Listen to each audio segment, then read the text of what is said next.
What's going on YouTube, Static here, and welcome to Black Aperture R&D. Before I get started on the tutorial, let me just explain briefly what Black Aperture R&D actually is. Essentially, it's just an offshoot of my Black Aperture series, and it'll be a collection of tutorials specific to creations that I've shown you in Black Aperture. So, now that that's out of the way, today's tutorial is going to be on this little device that you see in front of me here. And what this is it's basically just a player detector, and it's what I referred to in episode 2 of Black Aperture as a proxy. So you can tell at the moment by the redstone lamps on top of the device that the thing's currently turned off. However, if we flick this lever on the front, those lights turn on, and so does the detection. And you can see if we get close enough to the device, that minecart starts spinning around the track and triggering the signal down the bottom. If we move far enough away though, the thing turns off after a little while. And so this can be used to detect when players get close to a specific area. So if you want to open a door automatically once a player gets close, or if you want to turn on lighting, that kind of thing. Now, player detection in Minecraft isn't a new thing. Devices like this are all over YouTube. However, the advantages that this particular design has over the others is that, as you can see, it's very compact. It's much more compact than the other designs out there. The dimensions for this design are 9 tall by 4 wide by 4 deep, but that includes the base down the bottom here. And the base is basically just to hold the redstone on top of it. So obviously, if you're digging this into a wall somewhere, the ground's already going to be there. So I'd be just counting the top 8 layers, but strictly speaking, it is 9 tall. Another advantage is that a lot of the other designs around on YouTube use fire to create the particles that set off the pressure plate. As you can see, this design uses iron golems. When the iron golems are close enough together, you see they create these particles on the ground, which can set off the particle detector there. And the good thing about this design is it only requires 4 iron golems to have relatively decent sensitivity. If you want a more sensitive proxy, you can add more iron golems, or if you don't care too much about the sensitivity, you can add less. This design will work with as few as 2 iron golems. Alrighty, so to build your very own proxy, here's what you're going to need. You'll need a building block of some sort. Here in Black Aperture, I like to use iron blocks. You'll need your 3 basic redstone components. You'll need your 3 different types of rail. You'll also need a pumpkin and a fence gate, minecart of course, and a lever. Now optionally you can also use redstone lamps, however the redstone lamps aren't 100% necessary. If you don't intend to turn this thing off, you don't need them, and if you plan on hiding this thing in a wall somewhere, you also don't need them. You only need the redstone lamps if you want to see from a distance whether your proxy is turned on or off. Now the proxy is built in 2 parts. The first part is this top half here, which is our player detection portion. The problem is that player detection, if we switch this on, you'll see it pulses. Every now and then the minecart will stop before it gets sent off again. Now, because we want a constant signal, not a constantly blinking signal, we need to also lengthen the signal that we get from this detector rail. And so that's what this bottom portion is here. Now, the good thing about the design that I've used for the signal lengthening down the bottom is that you do get 2 options for what kind of current you want to take out. If you do want to take out a blinking current, you can just take out from this top one here, and if you want a stable current, you can take out from the bottom output here.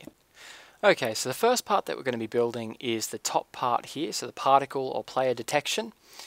Simply because that's the way I like to start. It sort of gives you an idea for where everything else is going to be. Of course, if you want to build from the bottom up, pretty simple, just watch the tutorial and then build the thing in reverse.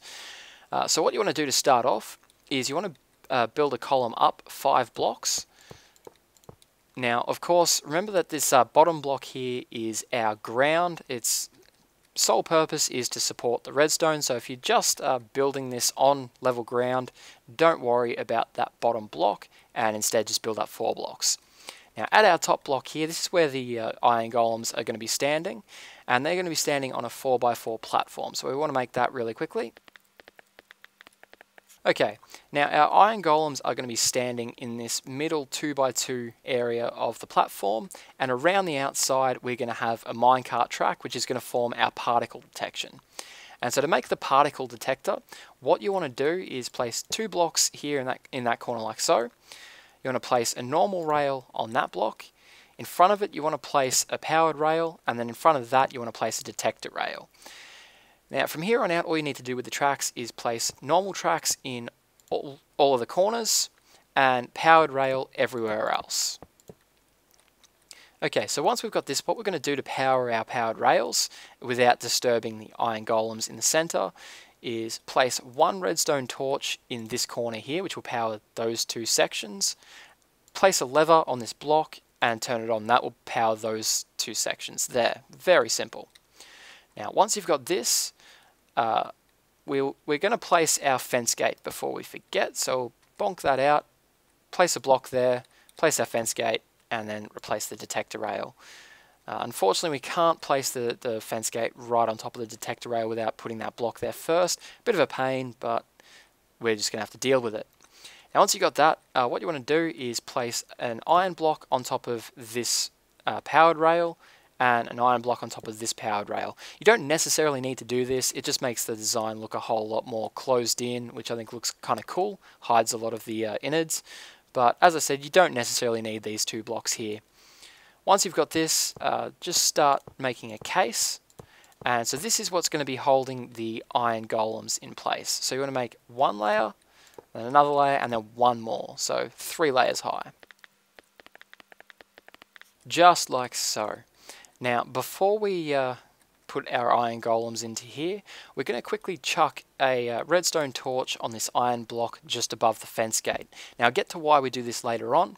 The reason we're doing this now though is because it gets kind of difficult to place things on this wall when you've got the iron golems in here. So now once you've got this, you're right to put your iron golems into the thing. And so the way that I tend to do this is I'll make a T shape hovering over the gap like so, and then do the same thing on the other side. And then you can just make your iron golem, push him in, and make another one, push him in. Now, as I said, you can see that those iron golems, with just the two of them, are creating the particles. However, the more iron golems you put in there, the more particles they're going to create, which makes the design a lot more sensitive. So I like to put as a stock standard 4 iron golems into the system.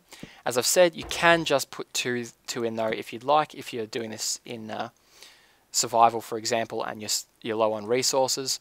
But if you're not, might as well put in as many as you can handle. So once you've got that, we're right to close the iron golems in. And so once we put our minecart on this powered rail, that's our player detection portion finished. So next we're going to get onto the signal lengthener. Okay, so to make the signal lengthener, we can first bonk out this little support structure here. We don't need it anymore. And we're going to be taking our output from this detector rail here. So you want to place 2 blocks underneath and then knock out that first block and place your redstone dust here. So anytime the player detector gets triggered, this redstone dust is going to receive signal. Now we want to lengthen this signal, so the way we're going to do that is you want to place a block in all 4 corners of the 4x4 structure like so, and then you can connect those up just like so with a layer underneath.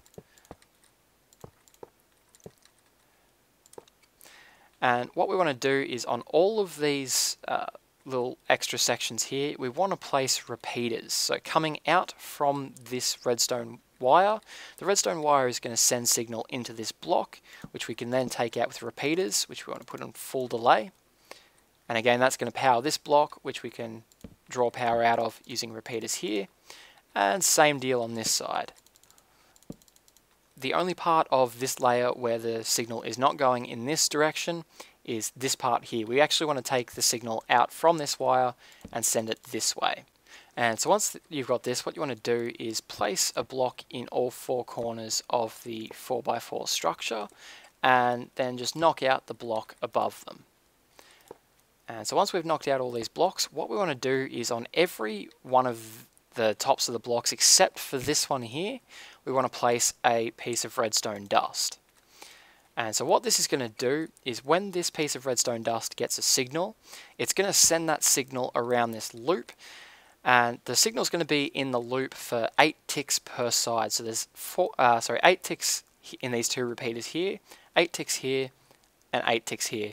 And so what's going to happen is when this signal goes around, 8 ticks later, it's going to power this piece of redstone dust. 8 ticks after that, it'll power this redstone dust, and 8 ticks after that, it'll power this redstone dust. And so basically what we want to do now is we want to take signal from each of these blocks and converge it into one line. And so what that's going to do is lengthen the signal in the output line. So we place blocks down there like so, and one in front of this block over here. And so we're going to be taking power out of these blocks using repeaters. So you want to place those down there. Doesn't really matter too much if these ones are on delay. For peace of mind, I like to set them on the 4th tick as well, just because I'm a little bit pedantic like that. And so what you want to do to get signal from these repeaters to the line that this last repeater is going to be powering, you want to place a block in front of those repeaters, just like so. And then we're going to connect all of these repeaters up with a single piece of redstone, a single redstone line. And so what's going to happen is when the machine first gets triggered, this repeater over here is going to power, which will power the line. Then this repeater will get powered, which will power the same line, and then this repeater will get powered, which again will power the same line. So that's how our signal gets lengthened.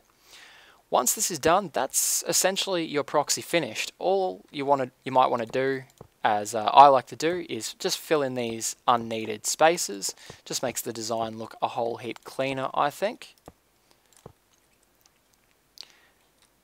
And in here as well. Oops. Just like so. Although at this stage your proxy is finished, I personally like to add an on-off switch coupled with on-off display. And so to do that, all you want to do is just above this fence gate, you place a lever, and this lever is going to do two things. First thing it's going to do is constantly keep this fence gate open, which will allow the minecart to travel around the track freely, which will mean that you don't get that open and close noise from the fence gate, which can be kind of annoying. So I like to turn that off if you don't need player detection. It'll also turn off the torch on the back of this block, which you should remember we placed earlier. And so the torch underneath will be sending signal to this block. So when we have the proxy on, so with the fence gate closed, we want that to trigger our redstone lamps, which we're going to put in the corners, just like so. And we can do that very simply just by extending that signal out by 1, out this way, and out that way.